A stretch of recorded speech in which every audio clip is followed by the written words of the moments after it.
Let's take a look at this graphing question with a particular focus more on the transformation aspect. For this question, we have a curve R, which has an equation given to be y equal to fx, and the point P with the coordinates of 7 minus 9, which lies on the curve R. The tangent to R at a point P also has a gradient of given to be 10. Let me just write down the information provided by the question first. We have this equation y equal to fx. We have the point P to be 7 and minus 9.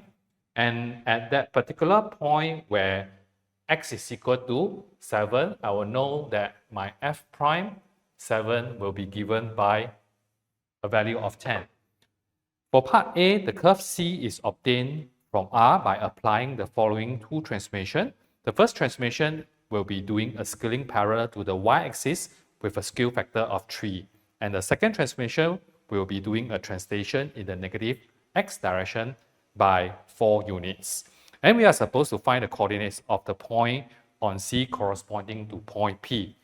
And we are also going to find the new gradient at that particular point. That means to say, this is the original point P7 minus 9 lying on the curve of R.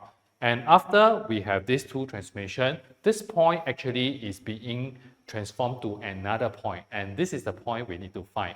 Also, the original gradient is equal to 10. We are supposed to find what will be the new gradient after the curve is being transformed. So we will know that when we are doing a transformation of scaling parallel to the y-axis with a scale factor of 3, basically we will be doing a multiplying the function of fx to be equal to 3fx. So this will be scale parallel to the y-axis by 3 units. Actually, we can also think of this by replacing the y with y over 3 instead. This has the same effect of scaling parallel to the y-axis by 3 units. In fact, actually, I would prefer a bit more by using this transformation by doing a replacement of y with y over 3.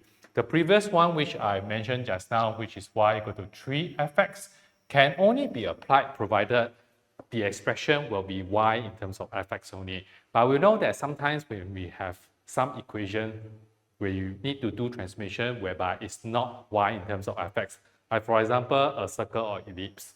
So in order to do this, I got to make y in terms of fx. Sometimes it can be very tedious. So instead, I can just think of this by replacing the y with y over 3, which has the same effect as this. So this will be my first transformation. My second transformation will be doing a translation of 4 units in the negative direction of x. So we will be replacing the x with x plus 4. So with that, I will know that my final new equation will just be y equal to 3 times f x plus 4. So for part A, we are supposed to find what will be the transform point.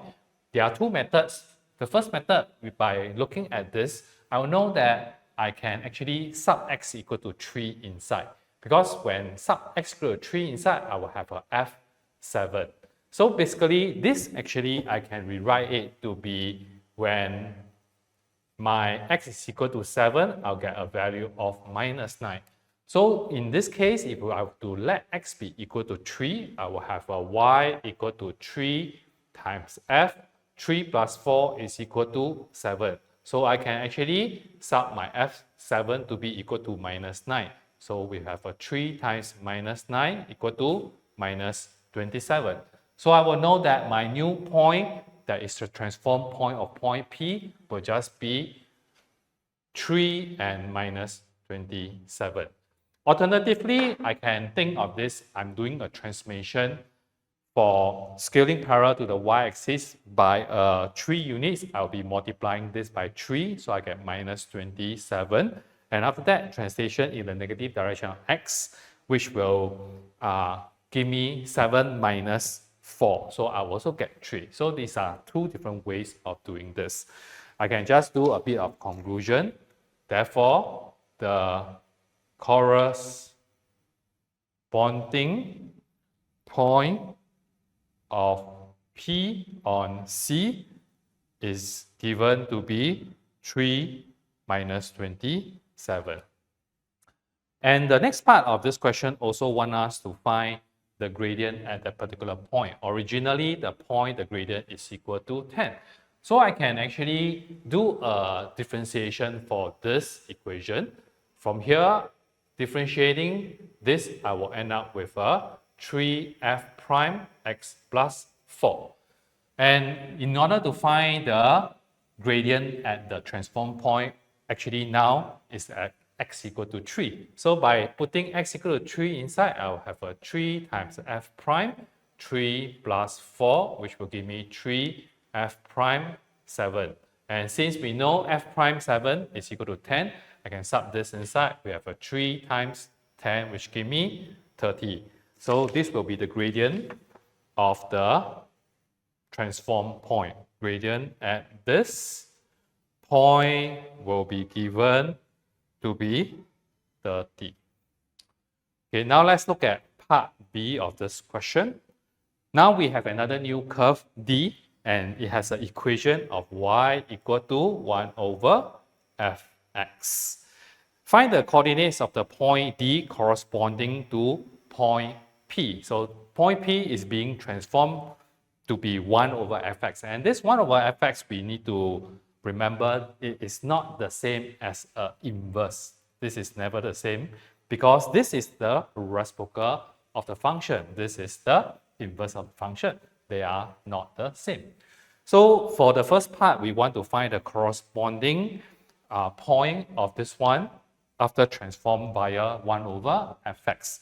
And by a bit of inspection, I will know that this basically means I'm going to do a reciprocal to all the y values. The new point basically will just be 7 minus 1 over 9.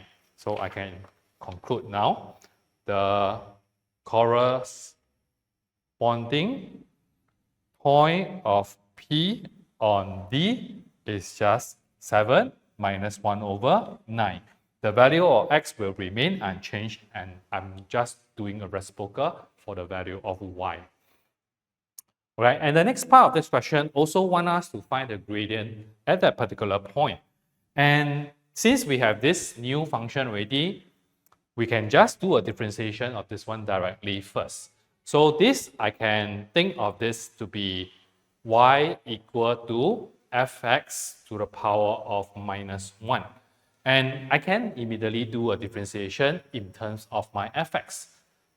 dy dx will just be equal to minus fx to the power of minus 2, and differentiating inside, I'll get a f prime x. Let's simplify a bit. We have a minus f prime x over fx whole thing squared. And the new point is when x is equal to 7. Let's try to sub 7 inside this expression first. We'll have a minus f prime 7 over f7 whole thing squared. So now we will just look at what information we have. We have the f prime 7 already, which is equal to 10. We have f7 also given to us with minus 9. So we can just sub in the values. This is minus 10 over minus 9 squared. I will end up with a minus 10 over 81. And this will be the gradient I need. Maybe I will just do a bit of conclusion. The gradient required is minus 10 over 81.